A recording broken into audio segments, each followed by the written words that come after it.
Gurjeet Singh. He is the former Indian ambassador to ASEAN, Germany, Indonesia, Ethiopia, and the African Union. Thank you so much for joining us on the broadcast. Well, let's begin by asking you, we know that these talks are going to be taking place. According to you, what are the key strategic topics which we are expecting to come out of these historic meeting? So I think at the macro level, India and Russia are exercising their strategic autonomy to find their own place in a transactional world where America and the Chinese are trying to set up a G2. So I think that is the broad frame. The second aspect is to strengthen the bilateral engagement where Russia is facing immense sanctions and India is facing secondary sanctions because of its relationship with Russia. So how to deal with this issue is the tightrope walk that India and Russia are both doing, because Russia has its engagement with the Trump administration. India has a very wary relationship with the Trump administration. And that relationship will be at the back of the minds during this visit. Absolutely. Now, the Russians want closer defense cooperation. They don't want to lose their market in India for defense goods. But India, while knowing that these items have stood us in good stead, also wants transfers of technology and wants to remain free of sanctions. For India, the primary goal is how to enhance the bilateral economic relationship. You know, after India started importing much Russian oil, the trade relationship has gone awry. So today, India has a trade deficit of $60 billion with Russia, second only to what it has with China. Now, this is unsustainable. India's exports to Russia are only $5 billion. So I think the business meeting today and the consequent agreements that emerge should look at how Russia can source a larger amount of goods and services from India. India would like to find a Russian market for the kind of goods which are facing high tariffs in the United States, for instance. And Russia has a large amount of rupee reserves in India. How can they be used to bolster the Indian economy? True.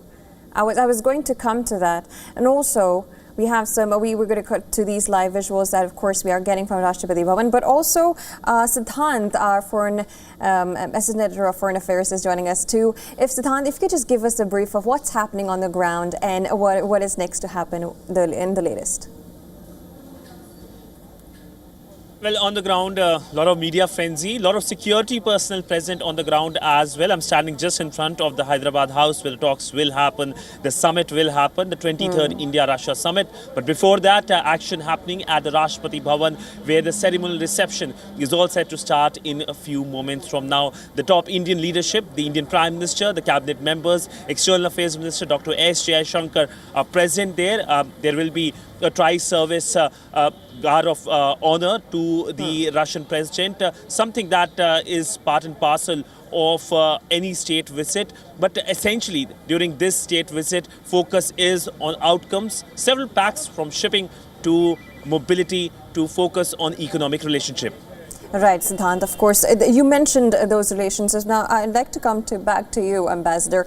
We talked about trade that we've been talking about. We talk about defense. Now, of course, the other topic that we also talk about is immigration, which has been a great level of issue. When it comes to Russia and India, what kind of people-to-people engagement can push this bilateral relationship further? For mobility agreements for Indians to work abroad, Russia is a latecomer, but now a high flyer. The number of Indians in Russia has already risen to 100,000. A large number of them are actually students. And during the Minister for External Affairs' recent visit to Russia, India opened 2 new consulates in Russia, which shows that our people-to-people engagement is actually expanding. So if there is more Russian investments out of their rupee holdings, this could lead to parallel holdings in Russia with more Indians getting employed. The export of manpower of skilled and semi-skilled nature from India to Russia will be an important part of this meeting today. And I think that will be one of the salient features that we will see. Right, and also if you could also talk to us about how is India managing its broader multipolarism that we get to see here, especially with, the relationships growing between Russia and China, and maybe even the U.S. trying to go and talk to China. How do you analyze it, Ambassador? Let's be honest, still the Ukraine crisis, multipolarity was a fact. And Russia was a pole, Europe was a pole, ASEAN was a pole, India, US, we were all poles.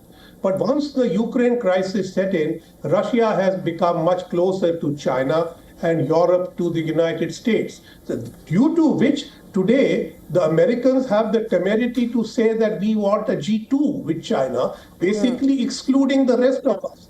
So this visit of President Putin is a reassertion of multipolarity and a resistance to bipolarity. But at the same time, I must say, Russia also needs to stand up and be counted. Whether it is in BRICS or in SCO or in the East Asia Summit, Russia is playing a very quiet secondary role to China and not really standing up with India on common issues. All right, Ambassador, I'll get back to you. Also, Siddhant, if I could just come across to you.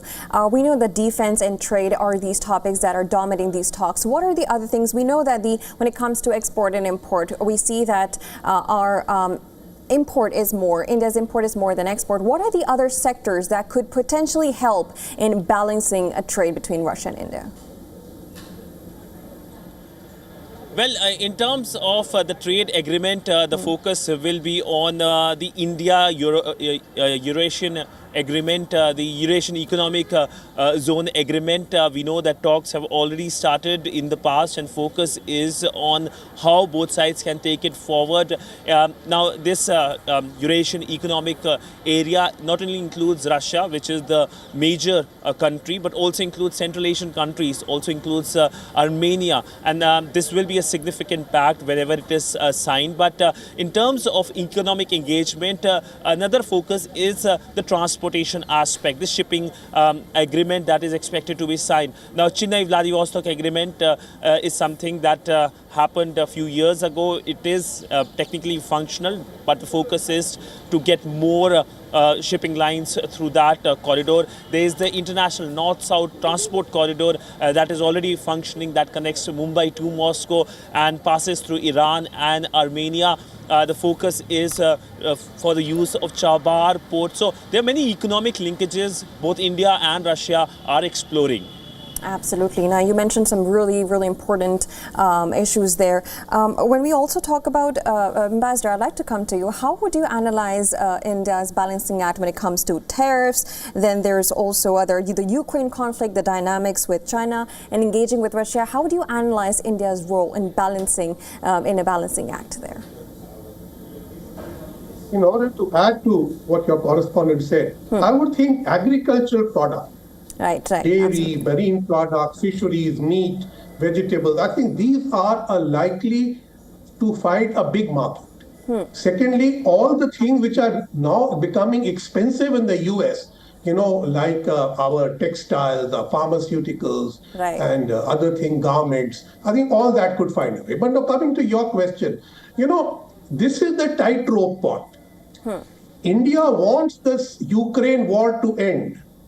Russia says they want it to end. The Americans say they want it to end.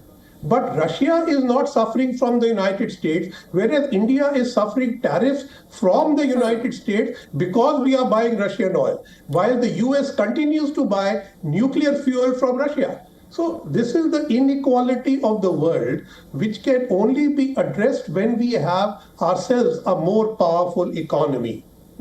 Secondly, when it comes to only tariffs, I think we are being very careful during this visit not to do anything which will upset the current phase of Indo-US trade negotiations, which we are very keen to complete, because after all, the US is among our largest trading partners with whom we have a surplus, unlike Russia, with whom we have a huge deficit. Right, absolutely. And you mentioned sanctions, so I would like to also ask you if given the extensive Western sanctions on Russia, is that likely to impact anyhow in these commitments that Moscow's ability for this commitment to India?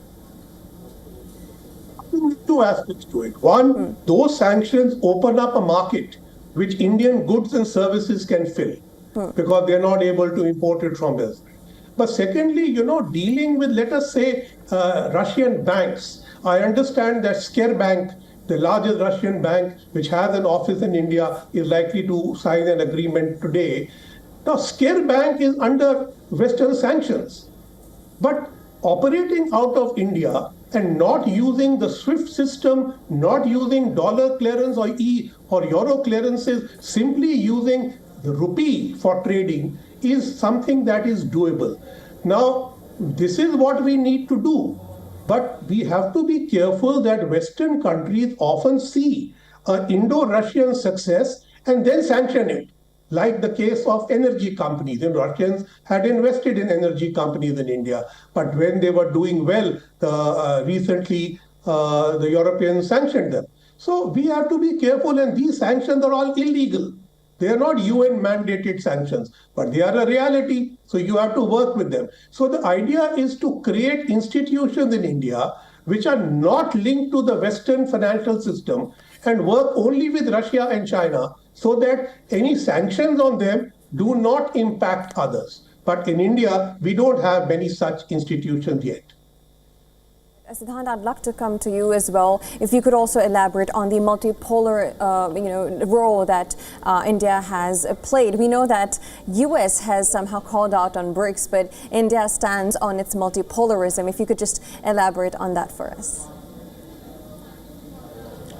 Yeah, multipolarity is here to stay. We have seen how there has been rise of middle powers like India, Australia, South Africa, and of course at a time when Donald Trump's tariffs have been creating problems globally, including for countries like India. Focus will be as to how these countries can up their engagement. We saw earlier last month the India, Australia, Canada trilateral being announced with focus on partnership in innovation and AI. There was also, of course, the summit, India, South Africa, Brazil summit in Johannesburg on the sidelines of the G20 summit, where the three large democracies of the global south working together. We will see more of such quadrilaterals, trilaterals as well. And at a time when India is upping its engagement, there's a big question on the Quad as well. In fact, this year, India was expected to host the Quad summit, but it hasn't happened. It won't be happening. This is for sure. Next year, there could be a possibility, but all depends on India-US relationship, which have been at their lowest in 20 years, primarily because of Donald Trump's tariffs. And today's economic announcement should be seen through a lens of the Donald Trump's tariffs that have been imposed on India. And that, of course, causes economic loss for India, even as US has been trying to veto India's own decisions to trade with countries like Russia, importing of Russian energy. We know that already because of sanctions on Iranian oil, India is not importing energy from Iran. India is not importing energy from Venezuela. And it is primarily because of the American policies. Now, American policies now are basically trying to make sure that India also reduces energy imports from Russia. So there will be questions as to how the policies of the American administrations trying to influence the decisions of large countries like India,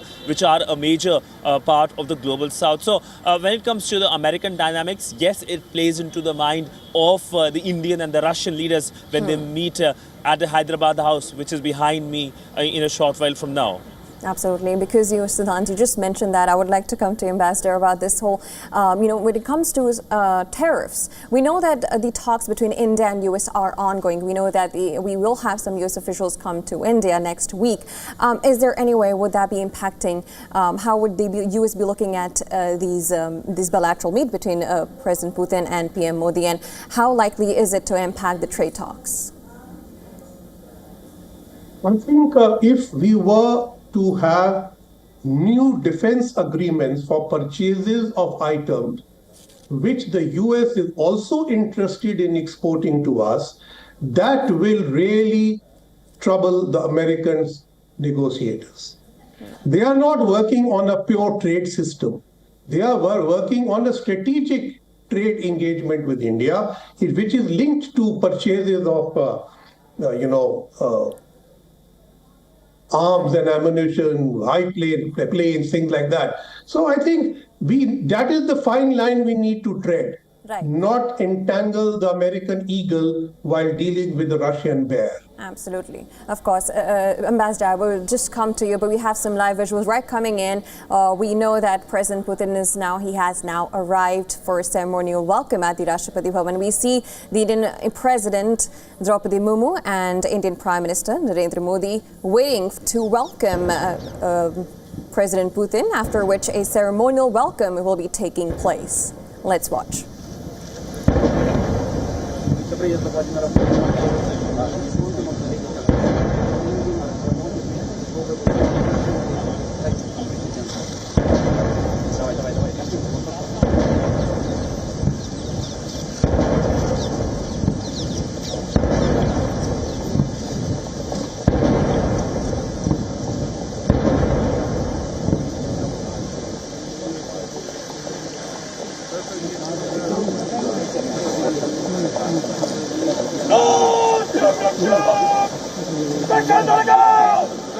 Security.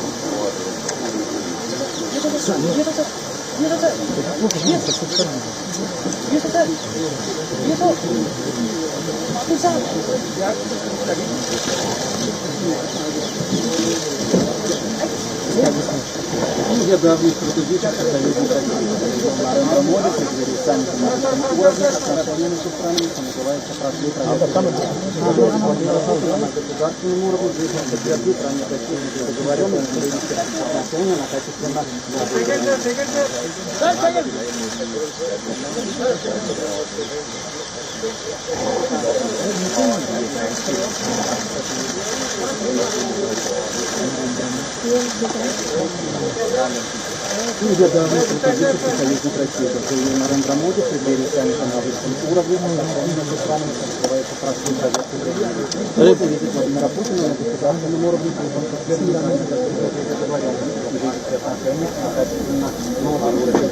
And that was a photo op that took place between the two presidents, India and Russia, and Putin right there moving, after which a ceremonial welcome will proceed.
श्रीमान अंतर सेना सम्मान guard निरीक्षण के लिए हाजिर है।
Well, that was a ceremonial welcome of Russian President Putin. Now, an official welcome takes place at the forefront of the Rashtrapati Bhavan. The visiting president is received by the President of India, the Prime Minister of India and senior ministers, and then the national anthem of the visiting countries, that is Russia, was played, then the national anthem of India, after which a 21 gun salute is sometimes part of the protocol. Now, after which the visiting president, that is Russian President Putin, walked along with a guard of honor and inspected the Indian military.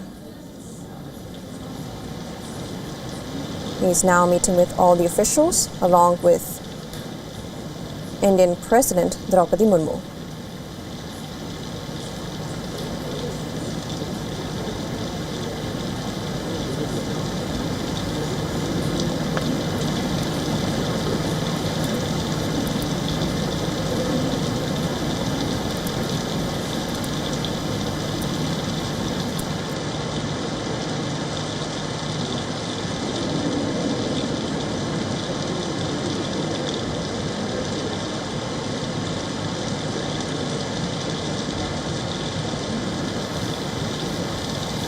All right, Ambassador Gurjeet Singh, can I just come back to you now? Of course, we just saw the ceremonial welcome. We know that the bilateral talks will be taking part after this. When we were talking about the topics that will be discussed upon, we talked about defense and trade. You also mentioned agriculture. Of course, there are other topics like space and technology which will be talked about. If you could also give us an understanding of how that, what that could inculcate.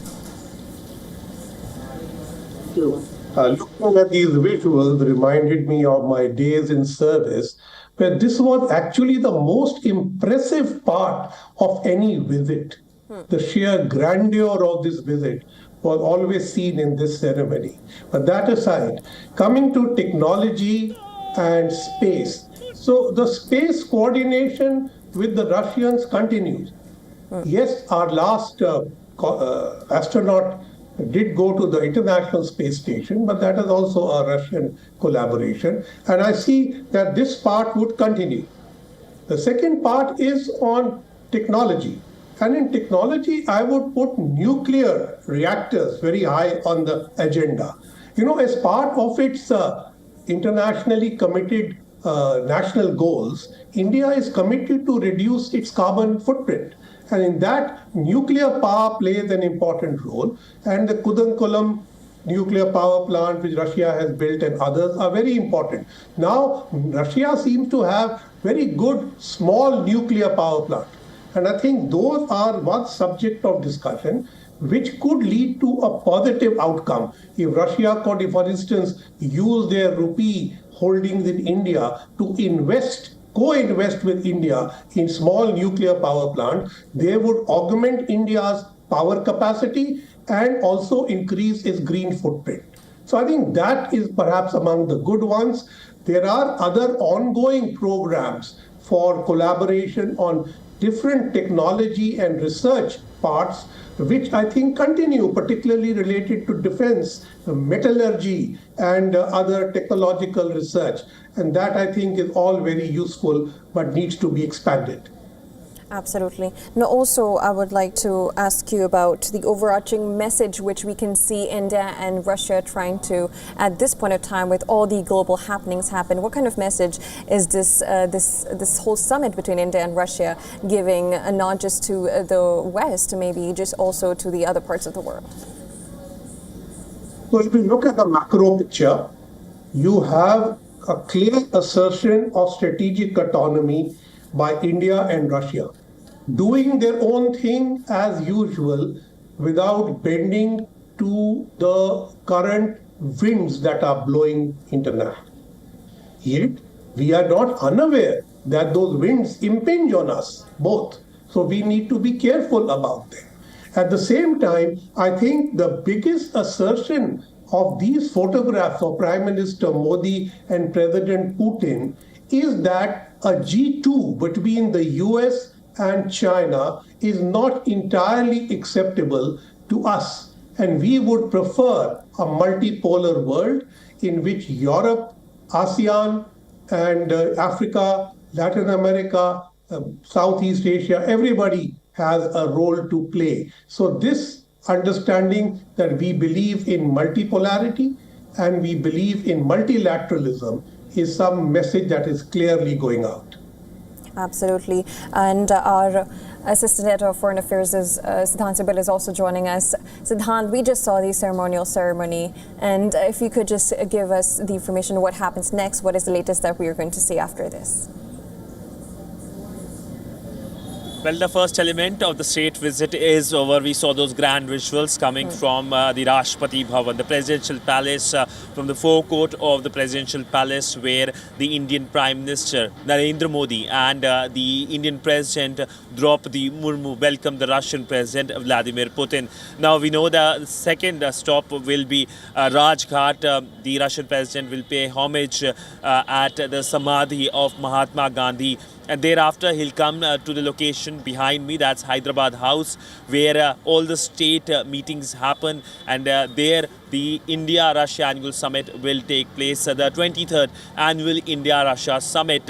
We will see the press statements as well. In fact, WION team will be present inside as well. So far, the traffic around me is moving. I can tell you that once President is here, this entire area will be on a lockdown. So expect a lot of jam in central Delhi today, even as the Russian President is present. But of course, security on expected lines will be high, given the high-profile dignitary India is hosting.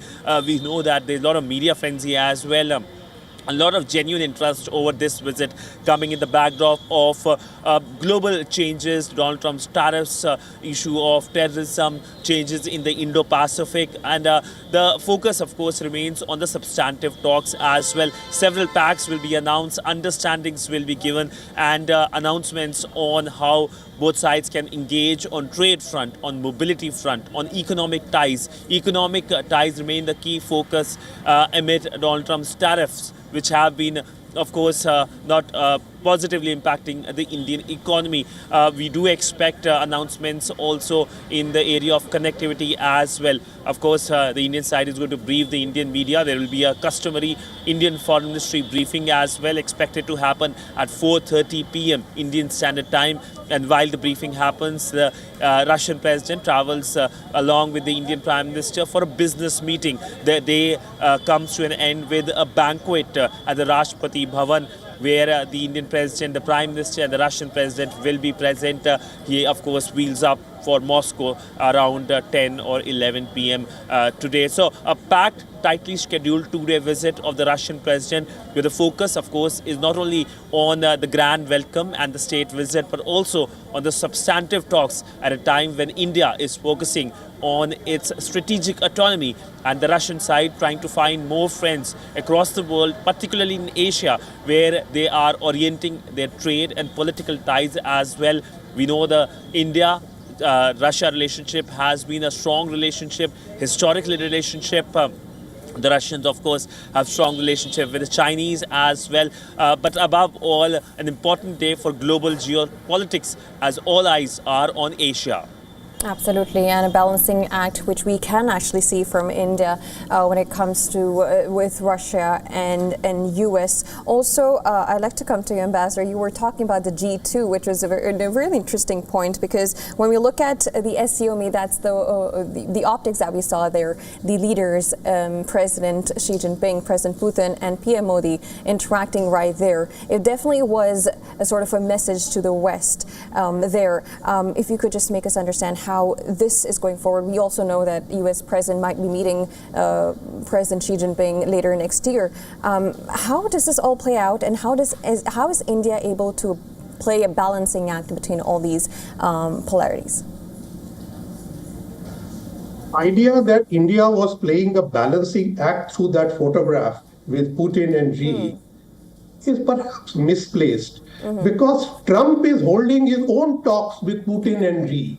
Yes. So I don't know why he should hold it against somebody else to hold those talks as well, unless that is a new American strategy.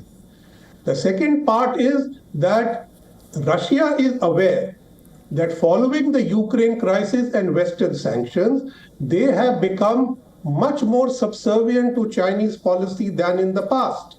And I presume they would like to step out to be seen as a bigger power, in which India can play a bigger role.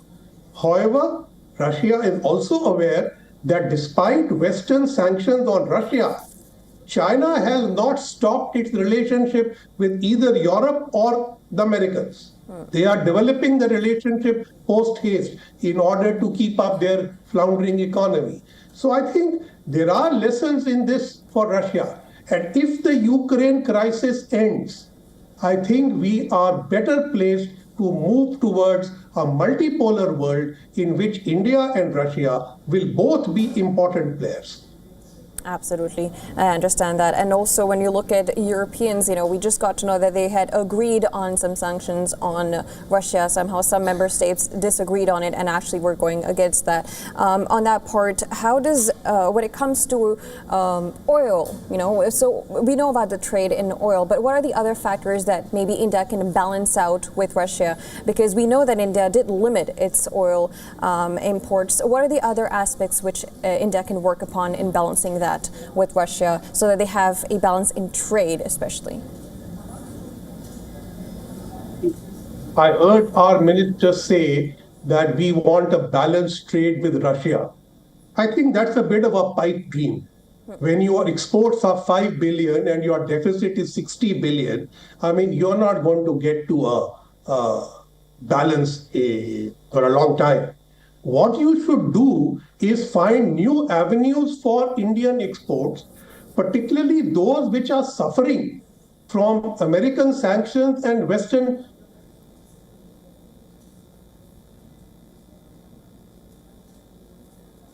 All right, of course, that was joining us with Ambassador Gurjeet Singh. He is his former Indian ambassador to ASEAN. Will be connected to him. There was some connection issue right there, but what we saw right now is the ceremonial welcome of the Russian president, after which he will be going into a bilateral meeting with the Indian Prime Minister. Now, these hours of discussions will be on key issues such as defense, trade, energy, and Putin is also scheduled to then address a joint press conference at the Hyderabad House in the capital, New Delhi, which will be followed by a meeting with the President of India at the Rashtrapati Bhavan during his visit.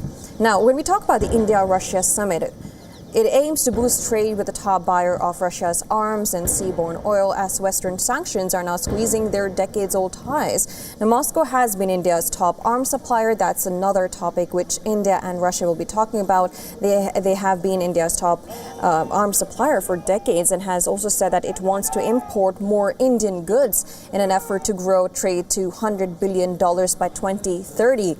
That is another 5 years. Now, that so far has been skewed in its favor due to New Delhi's energy imports. PM Modi and President Putin are also expected to discuss on other topics, which include labor and civil nuclear energy, with the sides expected to announce new agreements to showcase the resilience of their relations. Now, these are the visuals from the Rashtrapati Bhavan that came in when President Putin received a ceremonial welcome at the Rashtrapati Bhavan, with the President of India and Indian Prime Minister welcoming the leader. After which he will be heading towards Rajghat for the wreath-laying ceremony, after which he will have a bilateral meeting with the Indian Prime Minister, then a joint press conference, after which President Putin will be heading to the Rashtrapati Bhavan for a meeting with President Murmu.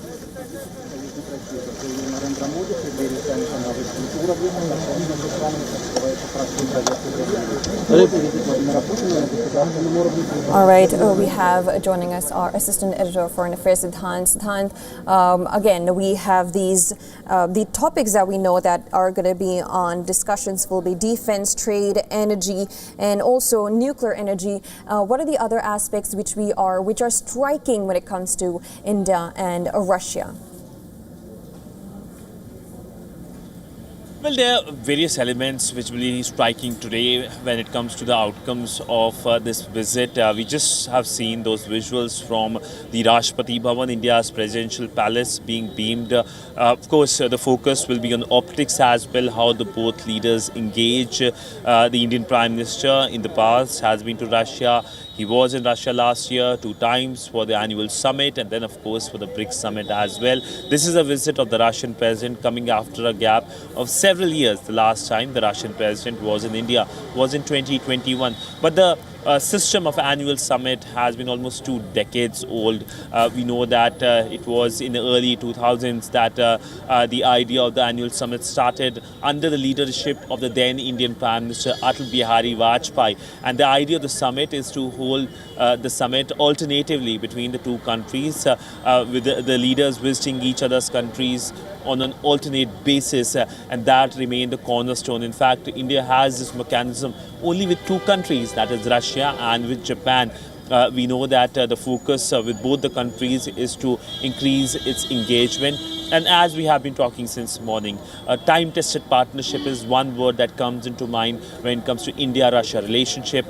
Soviet Union played an important role when the India-Pakistan war broke out in 1971 during the liberation of Bangladesh. The Soviets were there with Indians when the West was completely backing a dictatorship towards India's West, that is Pakistan.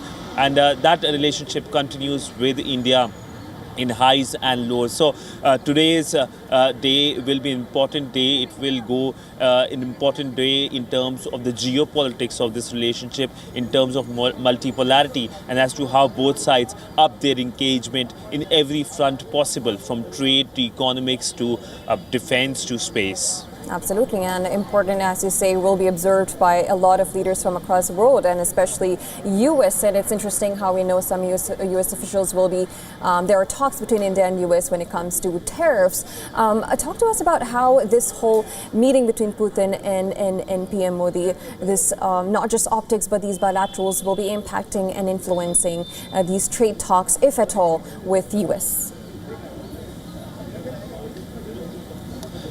Well, the talks will be important as to how both sides can give a direction to the future of this relationship. In fact, they've already held 3 hours of informal talks. Right, Siddharth, I'm really sorry for that. I'll be interrupting you right there. We have some live visuals coming in from the Rajghat, where Russian president is walking, and he will be a wreath-laying ceremony will take place at Rajghat.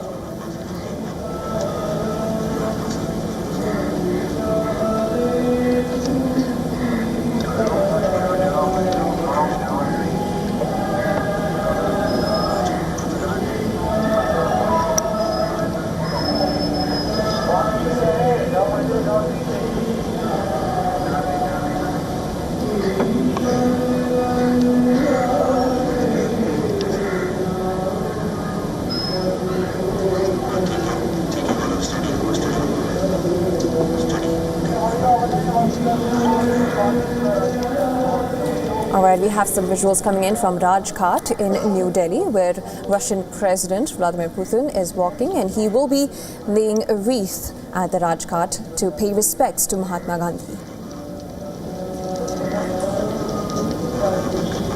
He has arrived at Rajghat from the Rashtrapati Bhavan, where he had received a ceremonial welcome .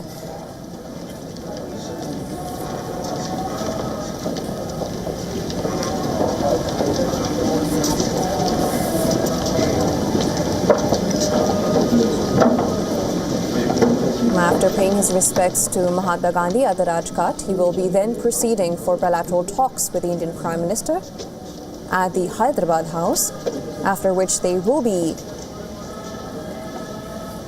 having a press conference.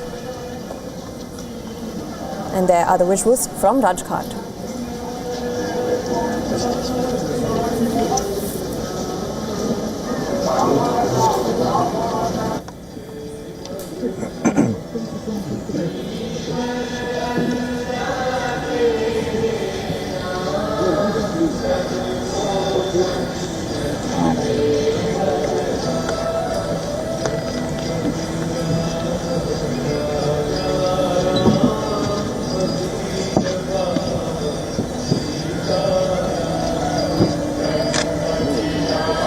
And shortly, we will see Russian President arriving and proceeding to lay a wreath at the Rajghat to pay his respects to Indian father of the nation, Mahatma Gandhi.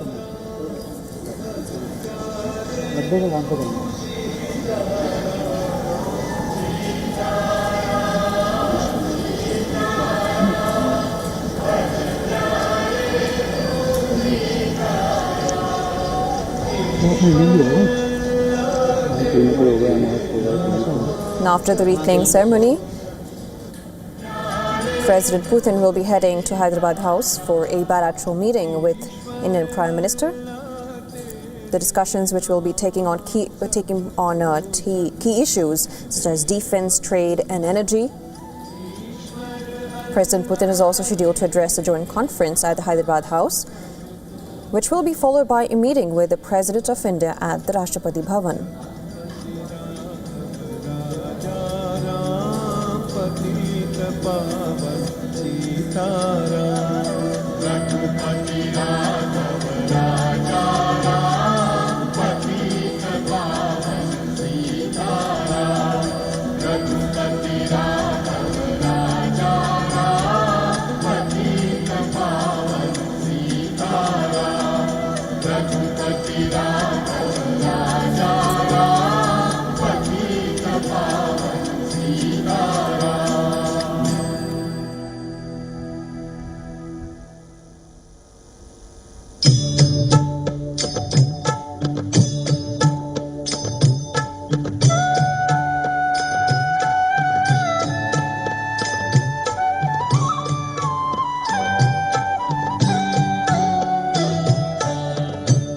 वैष्णव जन तो तेने कहिए जे पीड़ पराई जाने रे वैष्णव जन तो तेने कहिए जे पीड़ पराई जाने रे पर दुखे उपकार करे तोए मन अभिमान नाने रे वैष्णव जन तो तेने कहिए जे पीड़ पराई जाने रे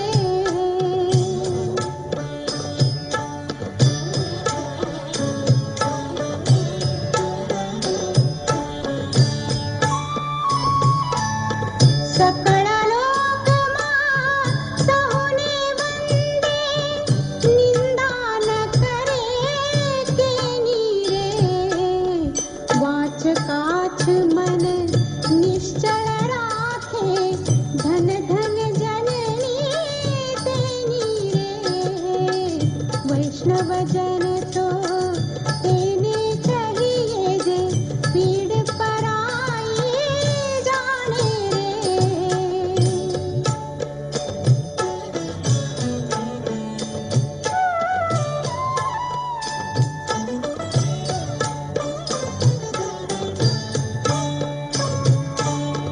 समदृष्टीने तृष्णा त्यागी परस्त्री जेने मात रे जिव्हा थकी असत्य न बोले पर धन नव झाले हाथ रे वैष्णव जन तो तेने कहिए And that was Russian President paying his respects at the Rajghat, placing a wreath, after which he will be heading to the Hyderabad House for bilateral talks with the Prime Minister. The two leaders will be discussing a wide range of topics like economic and military cooperation, trade, logistics and innovation. Now, the Russian President will address media after the meeting, and then he will be attending the India-Russia Business Forum with Prime Minister Modi. After which, in the evening, Indian President Murmu will be hosting a state banquet in the Russian President's honor, and post which he will be departing from India. Now, Putin had arrived in New Delhi last evening, and during his visit, Putin and Modi are expected to discuss major projects like the second overhauling of the Su-30 fighter jets when it comes to defense, equipping Indian fleet with the R-37 air-to-air missiles that can hit targets at up to more than 200 kilometers. The two sides are also likely to discuss developing the lighter variants of the missiles like the BrahMos NG, which can be fitted on all types of fighter aircraft of the Indian Air Force. Now, these are some topics that will be discussed upon. Other issues to be talked upon will be trade and energy. When it comes to the India-Russia summit, the summit will be aiming to boost trade with the top buyer of Russia's arms and seaborne oil as Western sanctions are squeezing their decades-old ties. Now, Moscow has been India's top arms supplier for decades and has said that it wants to import more Indian goods, and that is in effort to grow trade to $100 billion by 2030. And that so far has been skewed in its favor due to New Delhi's energy imports. Putin and Modi are also expected to discuss other topics, including labor and civil nuclear energy, with the sides expected to announce new agreements, new MOUs to showcase their resilience of their bilateral relations.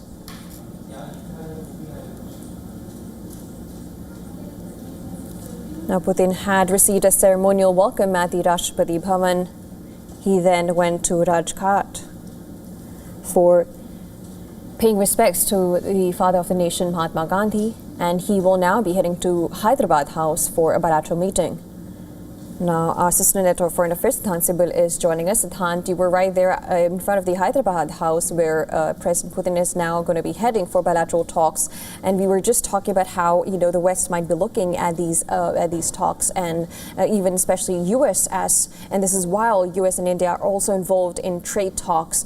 If you could just tell us, how would this talks go, and how do you analyze U.S. looking at the Putin and Modi relations?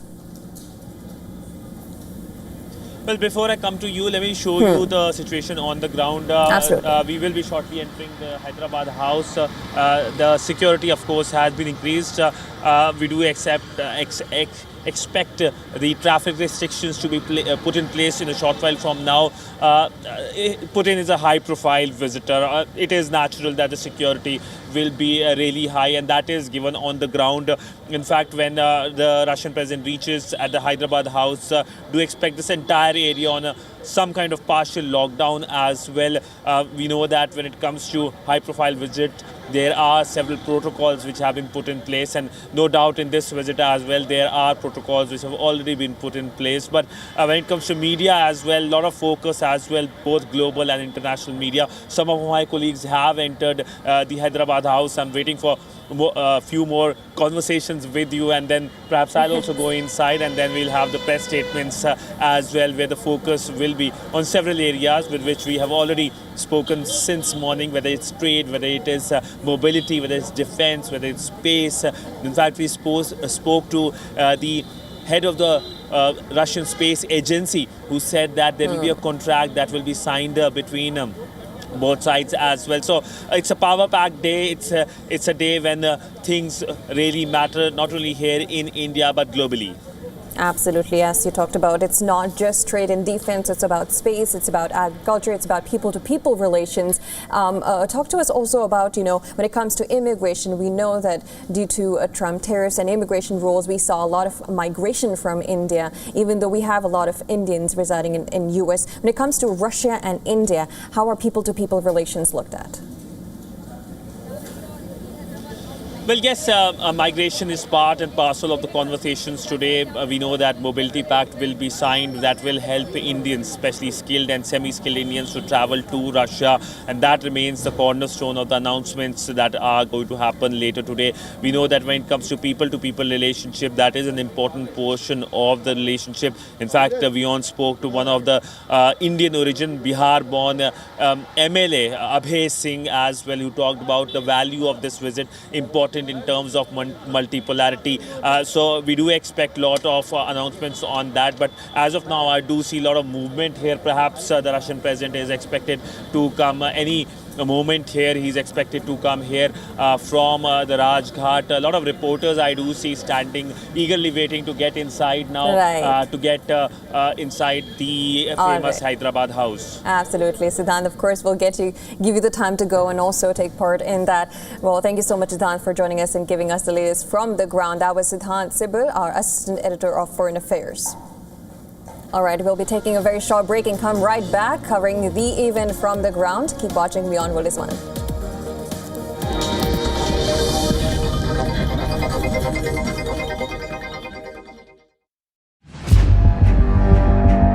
Where darkness hides behind every corner.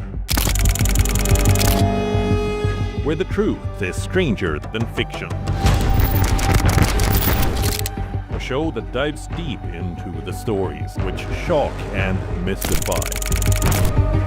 Unsolved murders. Psychopaths who defy explanation. International war crimes. And millions swindled in financial fraud. The victims, the accused, and the sinister plot. Crime is your front row seat to darkness.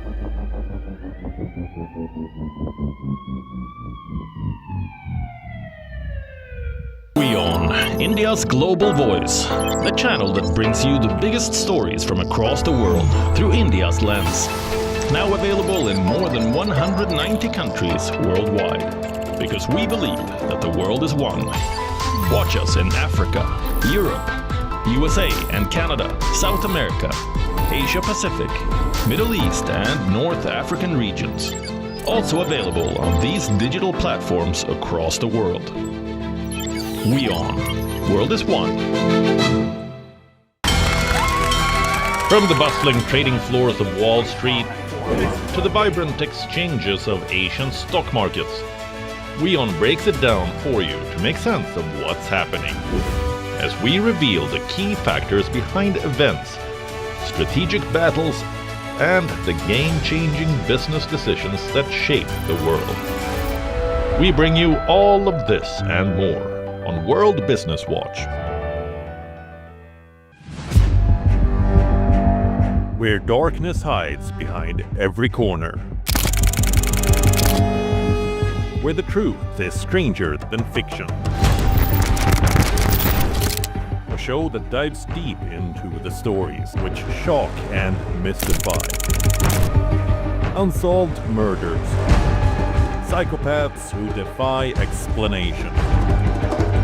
International war crimes. And millions swindled in financial fraud. The victims, the accused, and the sinister plot. Crime is your front row seat to darkness.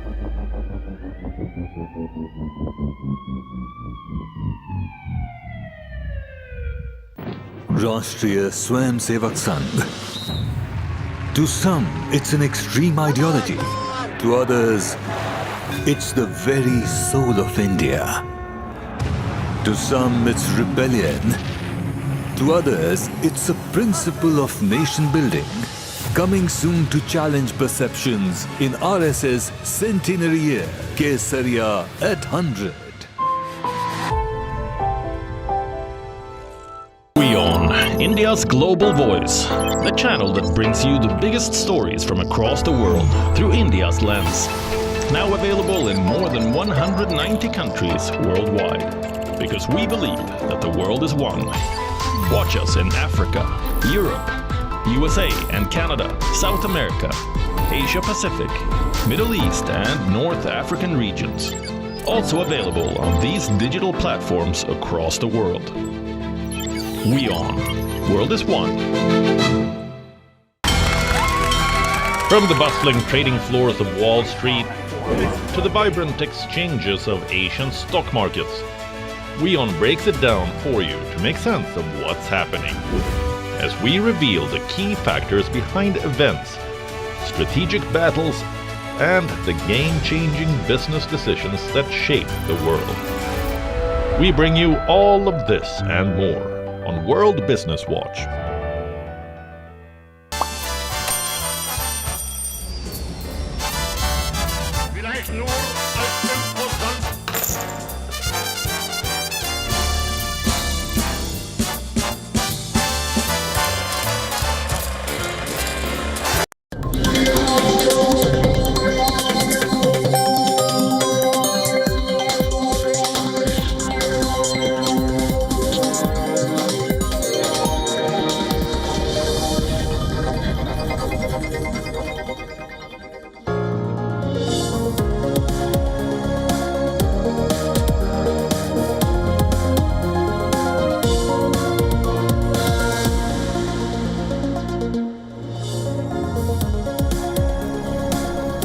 Welcome back. Thanks for staying with us. You're watching Beyond World is One. My name is Diksha Bisla. Let's start this bulletin by quickly taking a look at the headlines.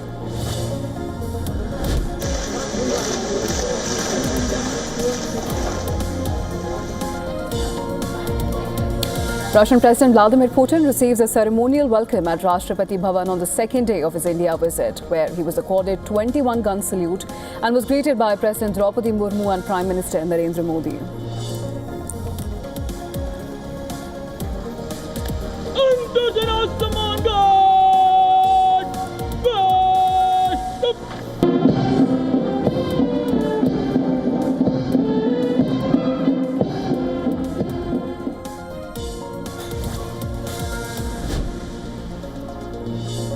Ahead of delegation-level talks with Prime Minister Modi at the Hyderabad House, Russian President Putin lays a wreath at the Rajghat and pays tribute to Mahatma Gandhi.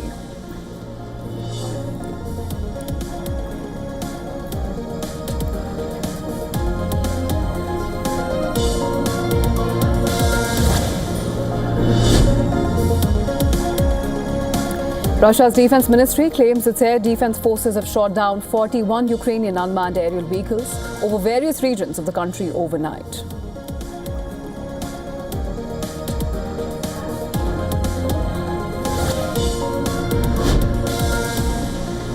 Pentagon says it has endorsed tripartite Pardon me, security pact with the United Kingdom and Australia, which would involve Canberra's acquisition of at least 3 Virginia-class nuclear submarines within 15 years.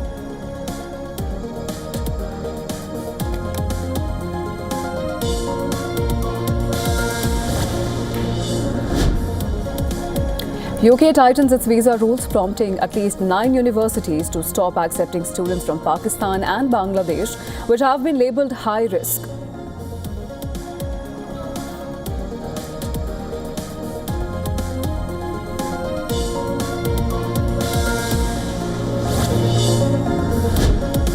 RBI has announced a unanimous 25 basis point rate cut to 5.25%, along with major liquidity measures, including a 1 lakh crore open market operations purchase and a 3-year dollar swap. Inflation is easing, growth stays resilient, and bond yields have edged lower.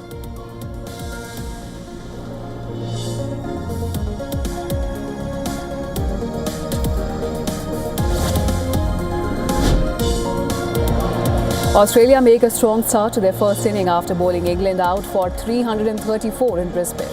The hosts are currently 130 for 1 at tea in the pink ball test. English got to get them to run out. That just changed the momentum. That's what they need here, England. See about the last over yesterday in the field. Best start.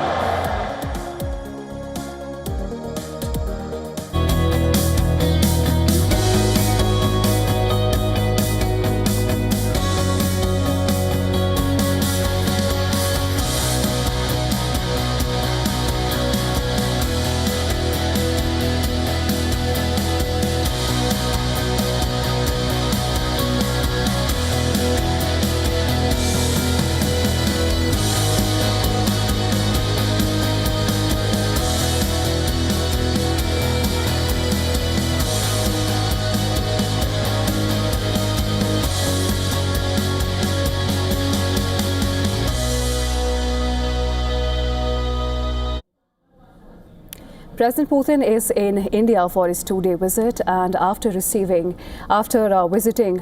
Rashtrapati Bhavan, where he received the Guard of Honor, then he went to Rajghat, where he paid tribute to the father of the nation, Mahatma Gandhi. And after that, Prime Minister Modi and President Putin are headed to Hyderabad House for the 23rd India-Russia Summit and discuss deepening economic cooperation in defense, energy, and also mobility of skilled labor.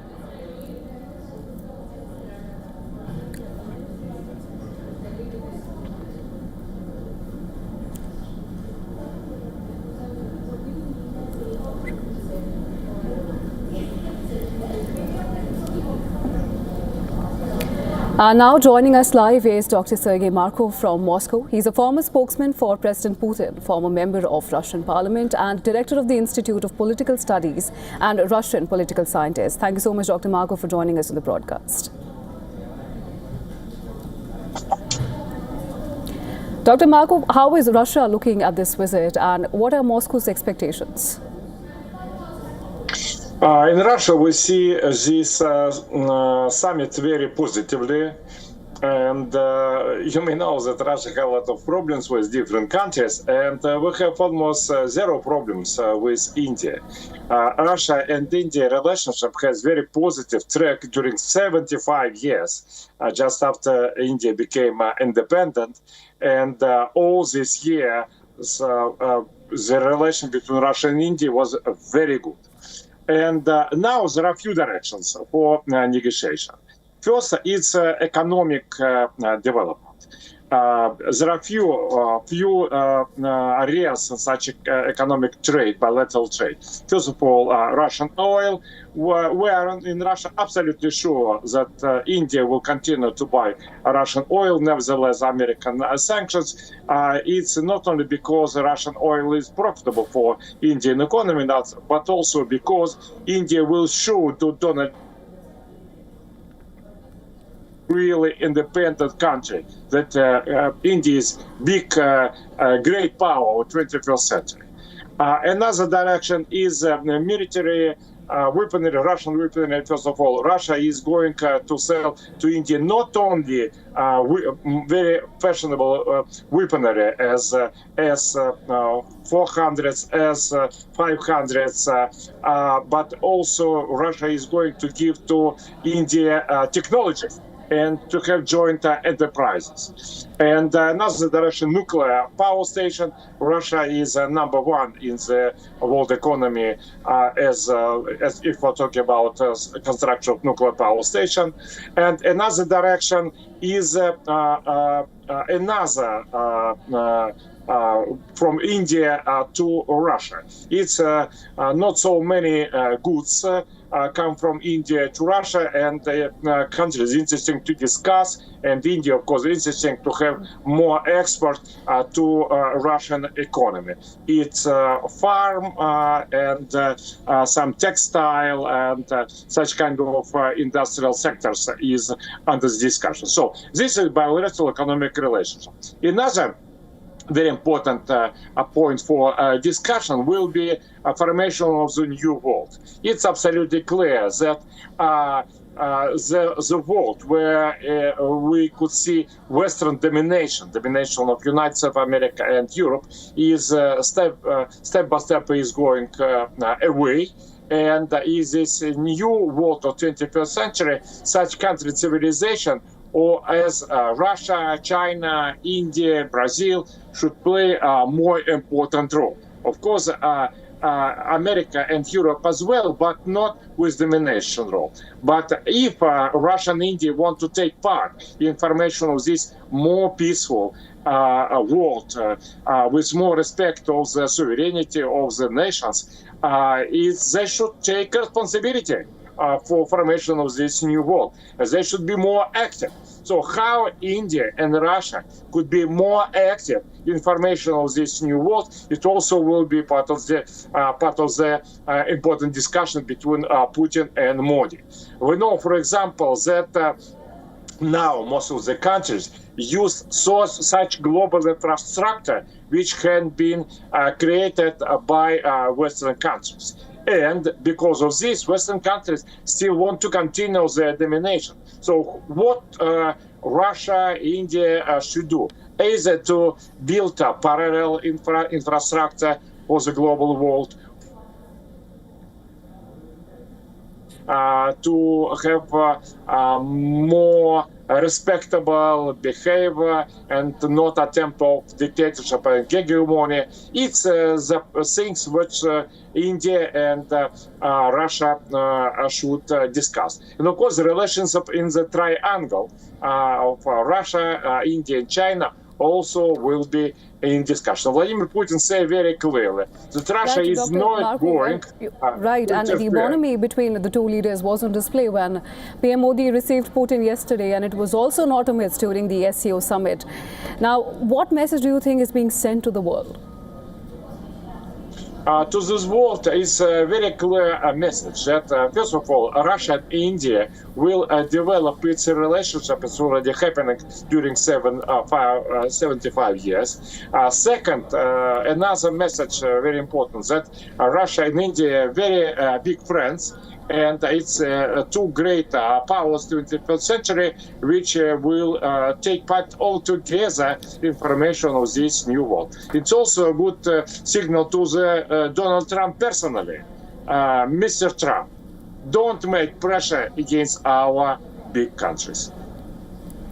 Right, and Dr. Markov, you were mentioning about the RIC and how the equation between Russia, India and China also seem to be improving. And do you think there's a real scope of RIC reviving, especially after Trump's tariff trade, which has inadvertently brought this alliance together and sparked this conversation about a revival? Do you think that's on the table? I don't think that it will be an alliance in the term of the 20th centuries. I think that three countries like India, Russia, and China are very interesting to diminish the role of the Western countries, because Western countries want own domination.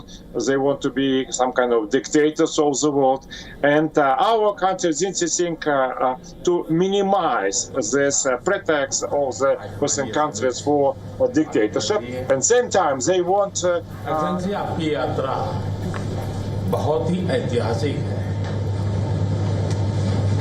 2001 में जब आपने कार्यभार संभाला और भारत की आपकी यात्रा पहली हुई, उसको आज 25 साल हो गए और उस पहली यात्रा में ही स्ट्रेटेजिक पार्टनरशिप की एक मजबूत नींव रखी गई थी। Ваше превосходительство, дорогой друг, я очень рад этой возможности встретиться с вами и поприветствовать вас и вашу делегацию в нашей стране. Начиная с вчерашнего дня, представители вашей делегации провели очень много мероприятий, заседаний с своими коллегами с индийской стороны. И мы видим очень много результатов и соглашений по окончанию нашего саммита ежегодного. Поэтому я уверен, что наш саммит станет весьма успешным. И ваш нынешний визит, уважаемый господин президент, имеет по-настоящему историческое значение. Ровно 25 лет назад вы впервые посетили Индию в качестве президента Российской Федерации и заложили основу нашего стратегического партнерства. मेरे लिए पर्सनली भी खुशी की बात है कि आपके साथ मेरे परिचय को और संबंधों को उसको भी 25 साल हो गए हैं। Для меня лично тоже это важное событие, потому что мы знакомы с вами 25 лет. एक्सेलेंसी, मैं मानता हूं कि ये जो 2001 में आपने जो भूमिका अदा की, एक विजनरी लीडर कैसे सोचता है, कहां से शुरू करता है और संबंधों को कहां तक पहुंचा सकता है, इसका एक उत्तम उदाहरण भारत रशिया के संबंध है। Уважаемый господин президент, ваша роль, начиная с 2000 года, за последние 2,5 десятилетия, свидетельствует о вашем дальновидном и твердом руководстве и о том, как развивать двусторонние отношения. И это хороший пример для других отношений, как индийско-российские отношения развиваются. एक्सेलेंसी, यूक्रेन के संकट के बाद हमारी लगातार चर्चा होती रही है। आपने भी समय समय पर एक सच्चे मित्र के रूप में हमें सभी चीजों से अवगत कराया है। मैं समझता हूं कि ये विश्वास बहुत बड़ी ताकत है और आपको मैंने अनेक बार इस विषय की चर्चा भी की है और विश्व समक्ष भी मैंने रखा है।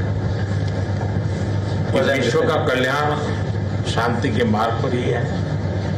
हम सबको मिलकर के शांति के रास्ते तलाशने चाहिए और पिछले दिनों जो प्रयास चल रहे हैं, मुझे पूरा विश्वास है कि विश्व फिर से एक बार शांति की दिशा में लौटेगा। Уважаемый господин президент, мы регулярно обмениваемся мнениями по поводу Украины. Вы, как истинный друг, рассказываете мне о том, что происходит в этом направлении. Это свидетельствует о глубоком доверии между нашими странами. Это и есть сила, настоящая сила наших отношений. Мы видим, мир переживает очень много перемен, но мы последовательно поддерживаем позиции установления мира, скорейшего установления мира, и поддерживаем все усилия, недавние в этом направлении. И мы должны все работать сообща для того, чтобы работать в этом направлении для установления мира. И я полностью уверен, что мир пойдет вновь на этом пути. एक्सेलेंसी, पिछले दिनों विश्व समुदाय के सभी नेताओं से जब भी मेरी बात हुई और उन्होंने जब विस्तार से मेरी चर्चा की, मैंने हमेशा कहा है कि भारत न्यूट्रल नहीं है, भारत का पक्ष है और वो पक्ष शांति का है। हम शांति के हर प्रयासों का समर्थन करते हैं और हम शांति के हर प्रयासों के साथ कंधे से कंधा मिला करके खड़े हैं। Ваше превосходительство, когда я встречаюсь с мировыми лидерами, я всегда им говорю, что Индия не нейтральная страна. У Индии нет нейтральной позиции, у нас своя позиция, и эта позиция в пользу мира. Это позиция мира. И мы поддерживаем все усилия, которые направлены на установление мира. И мы будем двигаться плечом к плечу со всеми державами, которые держатся этой пути. पूरे विश्व ने कोविड से लेकर के अब तक कई संकटों से गुजरा है। हम आशा करते हैं कि बहुत ही जल्द विश्व को चिंताओं से मुक्ति मिलेगी और एक सही दिशा में प्रगति के राह पर विश्व समुदाय को एक नई आशा पैदा होगी। एक्सेलेंसी, मुझे पूरा भरोसा है कि आज दिन भर हम अनेक विषयों पर चर्चा करने वाले हैं। भारत और रशिया के आर्थिक संबंधों का अधिक विस्तार हो, हम नई नई ऊंचाइयों को प्राप्त करें, ऐसे बहुत ही आशावादी आउटकम के साथ हम हमारी इस मीटिंग को आगे बढ़ाएंगे, यह मेरा पूरा विश्वास है। Уважаемый господин президент, весь мир страдал от пандемии ковид, и были также разные другие кризисы, поэтому мы надеемся, что мир вновь на пути прогресса, развития, и наша встреча будет вселить надежду в этот вопрос. Уважаемый господин президент, сегодня весь день мы будем разговаривать по разным темам. Пускай наша встреча придаст новый импульс нашему экономическому сотрудничеству. Мы возлагаем большие надежды на нашу сегодняшнюю встречу, и мы ожидаем хороших результатов по итогам нашей встречи. माय फ्रेंड, मैं फिर से एक बार आपका और आपके डेलीगेशन हृदय से बहुत बहुत स्वागत करता हूँ। Дорогой друг, еще раз хотел бы поприветствовать вас и вашу делегацию в Индии. Спасибо. Спасибо большое. Thank you very much. Уважаемый господин премьер-министр, дорогие друзья, прежде всего спасибо большое за приглашение. Excellency, Prime Minister, dear friends, first of all, thank you very much for inviting me. И за вчерашний очень добрый вечер. And for the yesterday's evening too, it was very good. Дружеский, в то же время с такой содержательной, очень полезной беседой.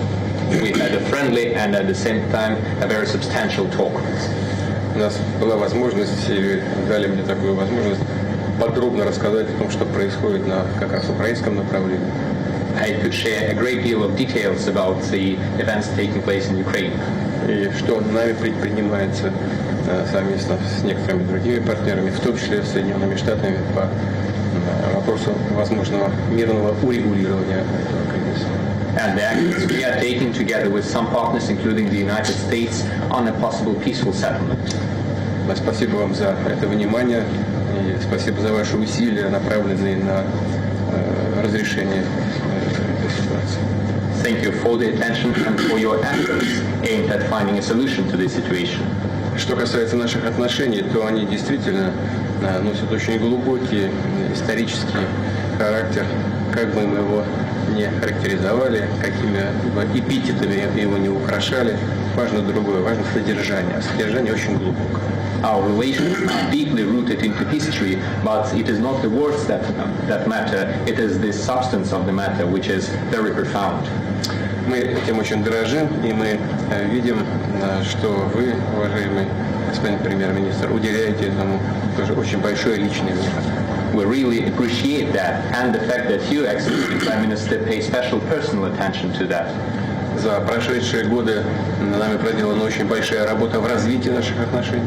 Over the past years, we have done a great deal of work to develop our relationship. И по мере развития наших стран, по мере развития экономик наших государств, возможности нашего сотрудничества расширяются. As our countries and our economies move forward, we have more opportunities for cooperation. У нас появляются новые направления. We open additional areas for cooperation, связанные с высокими технологиями, including those related to high tech, связанные с развитием и совместной работы в области авиации, космоса, высоких технологий в широком смысле слова, искусственного интеллекта. as well as cooperation in the sphere of aircraft, space exploration, high-tech and artificial intelligence. У нас очень доверительные отношения в сфере военно-технического взаимодействия. We have very close and trusting cooperation in the military and technical area. Мы намерены двигаться по всем этим направлениям. And we are planning to move forward in all of these areas. Это только лишний раз подчеркивает уровень, характер и доверительность наших связей. This once again underscores the level and the trust of our relationship. Наши команды очень хорошо поработали в преддверии этого визита. Our teams have done a great work before this visit. Подготовлен целый ряд документов солидных. They have prepared a great number of documents for us. У нас есть возможность на чем-то остановиться, что-то обсудить дополнительно.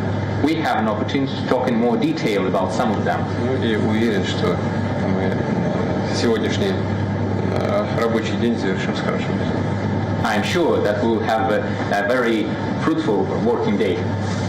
Спасибо. Thank you very much.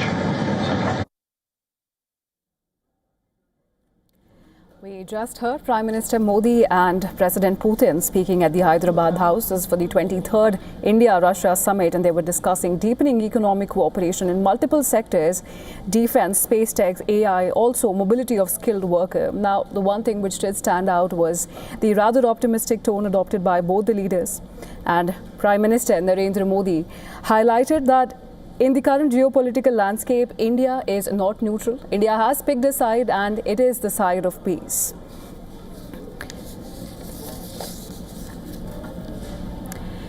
Now, Dr. Markov, coming back to you, after everything that we've just heard, and now we know that India is managing its equation with Washington while reaffirming the weight of the partnership with Moscow. Does this reflect a broader shift towards a genuinely multipolar world order, essentially shifting the axis of influence? What's your take? Yes, we see now very dramatic change. In fact, modern civilization have been constructed, first of all, by Western countries, and they kept leadership during a couple of centuries and last decades. But now this leadership of Western countries is going down and moving away year by year. It's because in other countries has better economic growth than Western countries. And India, by the way, is one of the best examples of this. Economic growth of India is absolutely excellent. And also, these countries like India and Russia and China, they are sovereign countries. And because of their sovereignty, they want to take part in formation of this new world. And this is one of the very important point of discussion for Modi and Putin. Of course, bilateral economic relations will be very important. But formation of this new world, which could be more secure, it's a very important goal. Ukrainian crisis is a very good example, because from our point of view, Ukrainian crisis meaning that it's Western aggression of Western countries against Russia. Western countries 2014, they overthrown democratic elected president of Ukraine, kill Ukrainian democracy, impose illegal repressive regime, which tried to prohibit Russian language is in Ukraine, and Russian language in Ukraine is native for the 70% of Ukrainian populations. And can you imagine that, in fact, this neo-colonial regime, can you imagine if they want to occupy some Indian state and to prohibit Hindu language in those states, and they to create the rivalry between India and the state. It's something that happen now in Ukraine. And of course, I think Prime Minister of India, Modi, understand very well this imperialist style of the Western countries. But we should not only to criticize Western countries, but we should develop our more secure and more just new structure of the world. We should take more responsibility for the formation of this world. It means that we should be much more active in international organization. And by the way, Russia supports that India should get status of permanent member of the United Nations Security Council. But also we should be more cooperative in such international organization. Look, for example, in what's happening in sport, in Olympic Games. Everybody knows that sport and politics should be divided. And we see now Western countries use their own domination in the Olympic movement, and they try to prohibit to Russian sportsmen to take part in the international we hear you, Dr. Markov. championship and so on. Some very valid points there, but unfortunately we're running out of time, and we'll have to thank you for all those valuable inputs. That was Dr. Sergei Markov, who's joining us from Moscow.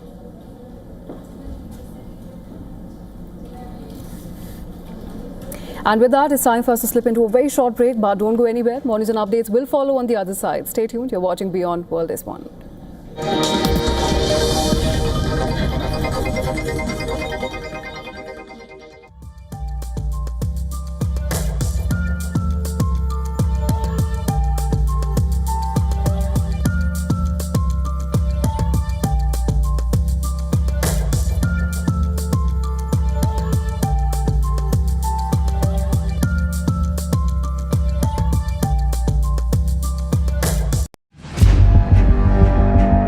Where darkness hides behind every corner. Where the truth is stranger than fiction. A show that dives deep into the stories which shock and mystify. Unsolved murders. Psychopaths who defy explanation. International war crimes. And millions swindled in financial fraud. The victims, the accused, and the sinister plot. Crime is your front row seat to darkness.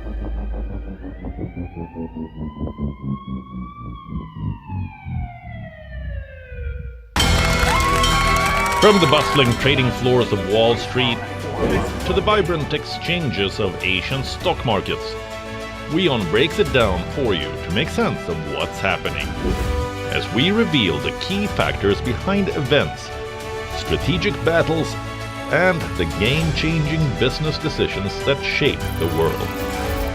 We bring you all of this and more on World Business Watch. Rashtriya Swayamsevak Sangh. To some, it's an extreme ideology. To others, it's the very soul of India. To some, it's rebellion. To others, it's a principle of nation building. Coming soon to challenge perceptions in RSS centenary year, Kesariya at 100.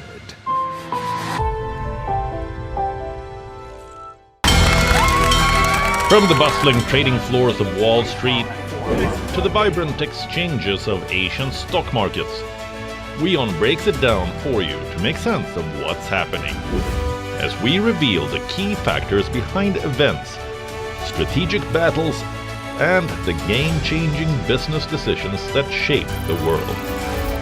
We bring you all of this and more on World Business Watch.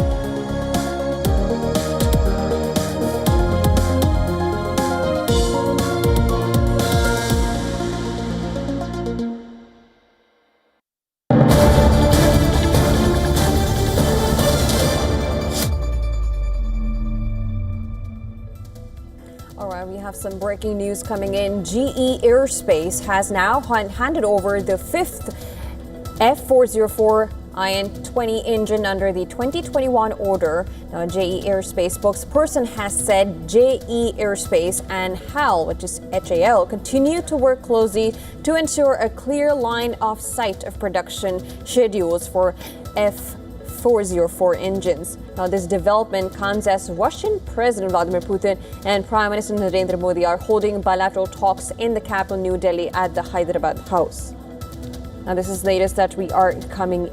The latest news that is coming in right now. The GE Aerospace has now handed over the fifth F404 engine under the 2021 order to HAL. The Aerospace spokesperson says that GE Aerospace and HAL continue to work closely to ensure a clear line of sight of production schedules for the F404 engines. The development comes as Russian President Vladimir Putin and Prime Minister Narendra Modi are holding bilateral talks in the capital, New Delhi, at the Hyderabad House.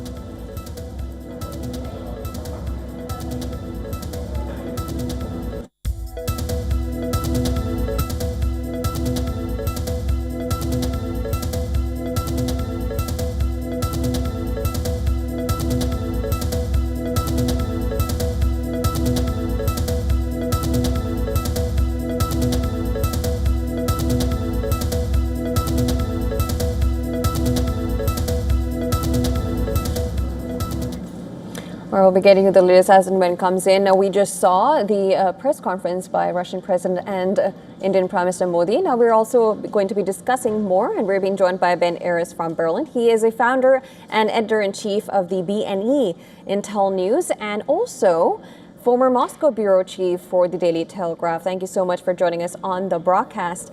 First of all, you're former Moscow bureau chief for the Daily Telegraph. How would you analyze this relationship that you might have been covering since the Soviet era? How do you think it has now developed into?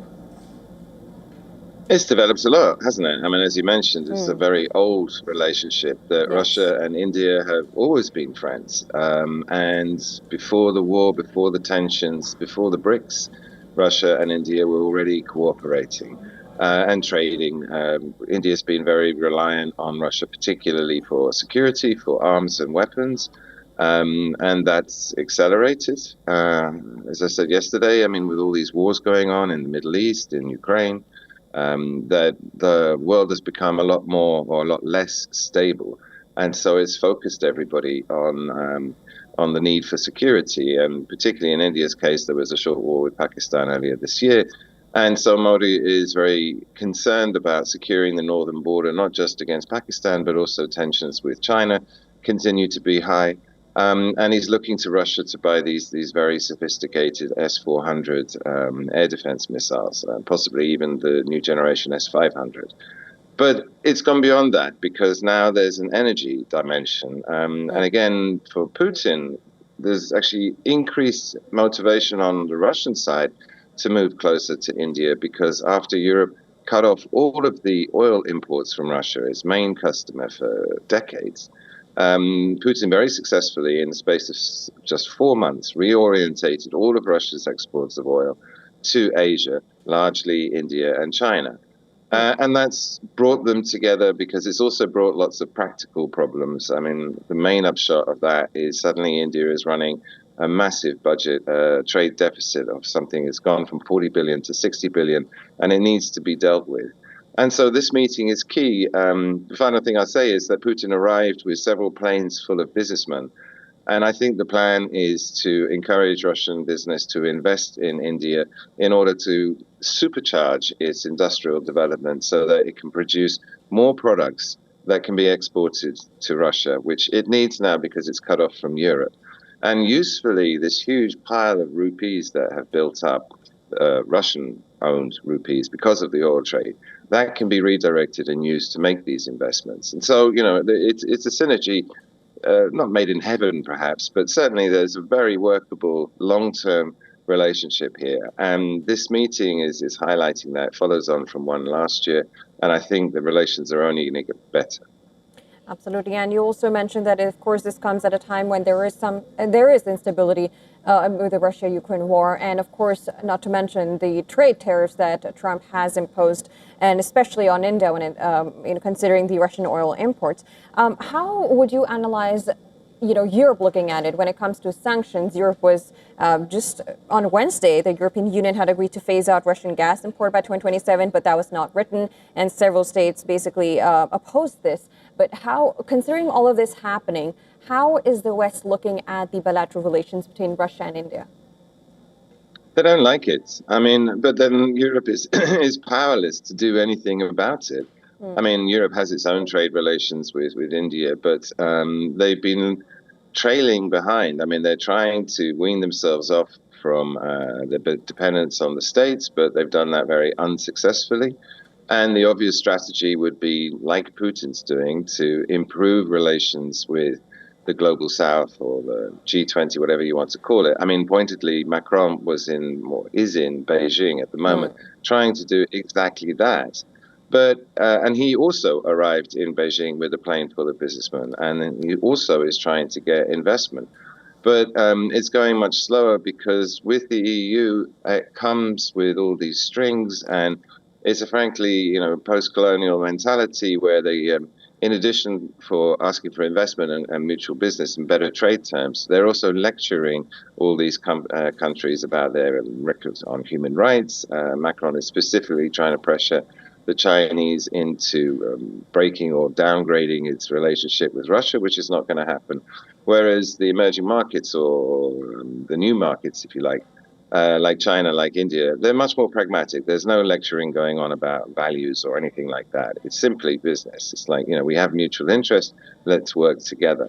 And in that sense, it's a lot more productive. And like I say, the EU is becoming increasingly irrelevant. Absolutely. And we also know that when it comes to relationships, we also see multipolarism coming out of India when they have talks with U.S. as well, and they're also talking with Russia. How do you analyze this multipolarism that is happening? As I don't want to really say opposed to, but this whole U.S. dominance that have been. Do you think it as an opposing power, multipolarism, right there? Multipolarism is just a nice label to describe what I was just talking about, this pragmatic, let's work together mentality. And one of the ironies, I mean, Xi Jinping and Putin have long opposed what they call the unipolar world, which is American dominated. And that's the reason behind why Russia went to war with Ukraine, was to challenge the West and to make the point, look, our interests need to be taken into account. And you, the Americans in particular, have been lecturing us about Ukraine, and you've effectively tried to take the country from a military point of view by putting it in NATO, and from an economic point of view by putting it into the EU. And that's not in our interest. It's right on our back door, and we have the say. And unfortunately, the real world is that big powers get to tell little powers what to do, or at least they have to respect their interests. And what's emerged is that the results of the war, which is not going that well and it's been hugely damaging to Russia, but the destruction of the unipolar world is complete. I mean, that it's been a huge success.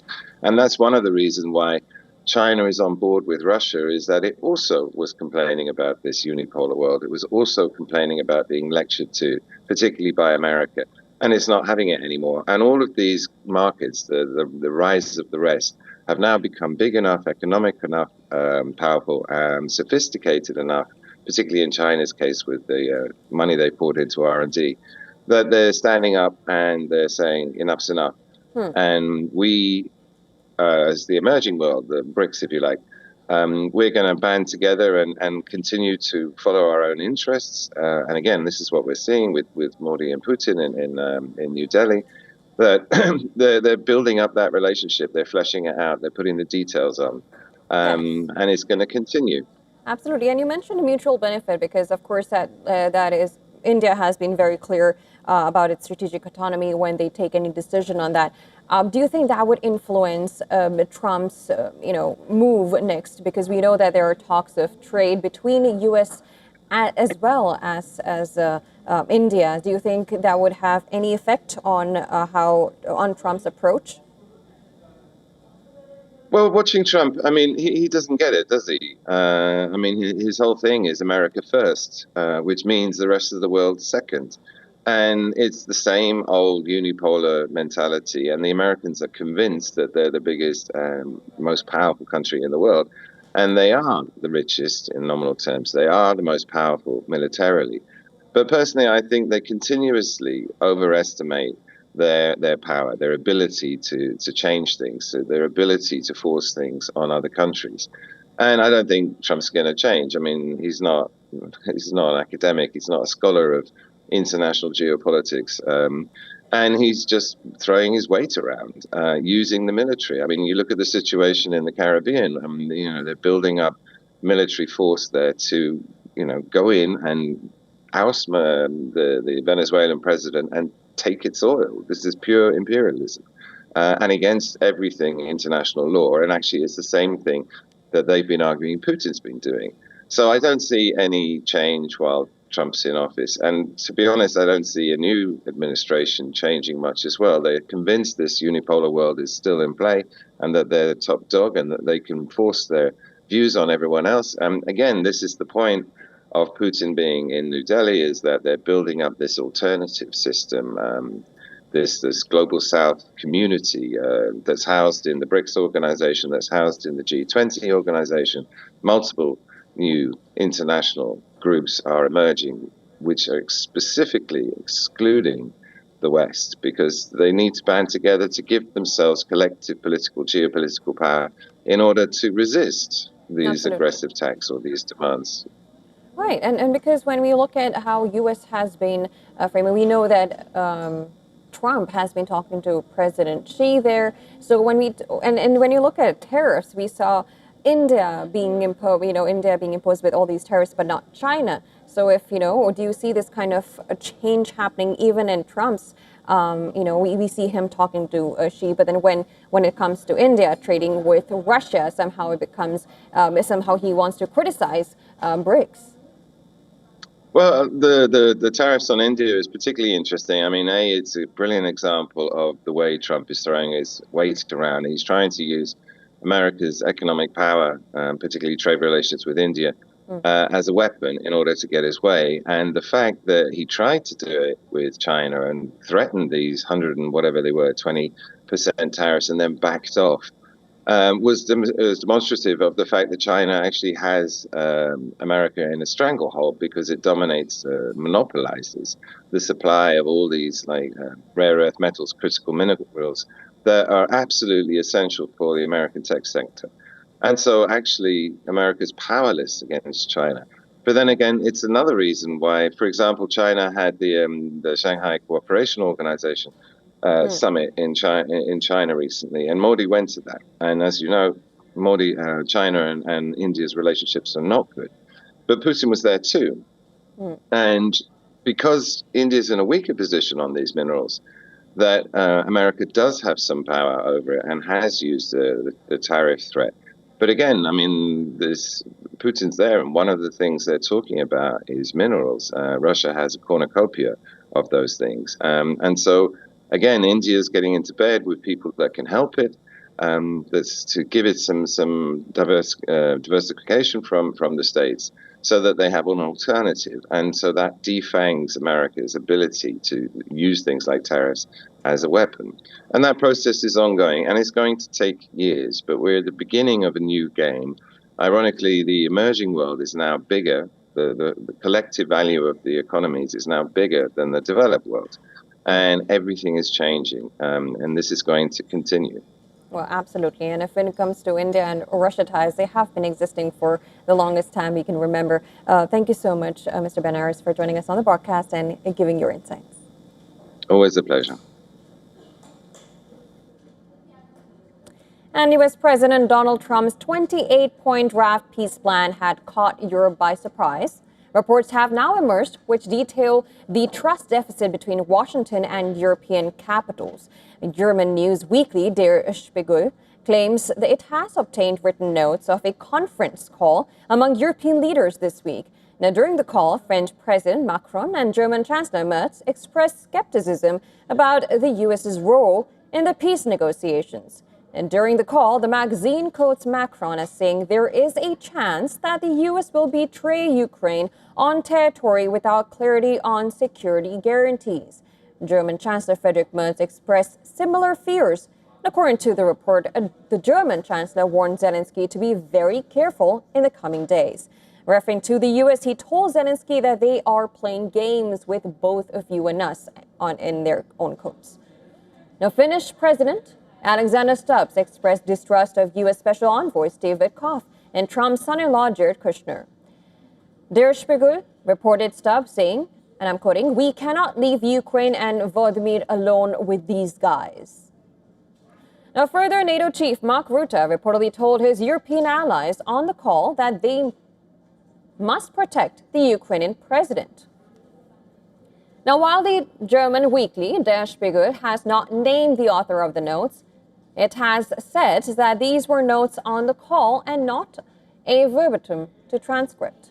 A Russian presidential envoy Kirill Dmitriev has now reacted to the leaked chat, slamming Merz in particular. He said the German chancellor is not even in the game. Now, Dmitriev said Merz disqualified himself by warmongering, peace sabotage, unrealistic proposals, Western civilization, migration, and stubborn stupidity. Now, last month, Washington had unveiled a 28-point draft peace plan to halt the war in Ukraine. European allies had welcomed the U.S.'s peace efforts but made it clear that it gave in to Moscow's maximalist demands on Ukrainian territory. Well, since then, a flurry of diplomacy has now followed, with Ukrainian and Russian delegations meeting Witkoff and Kushner to strike a peace deal. However, both the sides are yet to arrive at an agreement.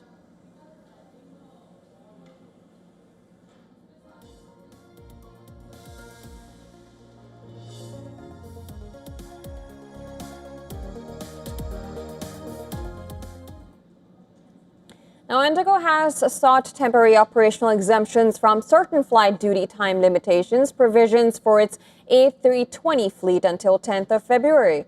Indigo has been experiencing a sharp rise in cancellations, reaching approximately 170 to 200 flights per day, which is significantly higher than normal. All Indigo flights departing from Delhi Airport on Friday have been cancelled till midnight. 43 arrivals and 49 departures have been cancelled from Hyderabad Airport. Coming to Bengaluru Airport, 52 arrivals and 50 departures have been cancelled. The Director General of Civil Aviation in a statement said that Indigo has assured that operational stability will be restored by February. Indigo has issued